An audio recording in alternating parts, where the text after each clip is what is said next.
Yes, mga barangay Lakers! Panalo na po! Siyempre, ang Bucks. Yan po, panoorin natin! Yan na po ang score.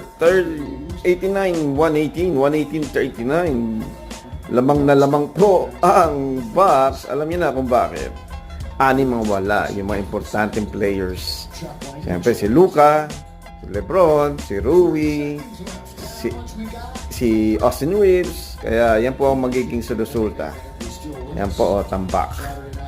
Okay? Naglaro pa si Giannis, si Kuzma. Oh, wala na. Yan lang. Oh. Yan po ang score. Oh. Wala na. Yan po. Thank you po sa mga nanonood at mga subscriber at mga followers.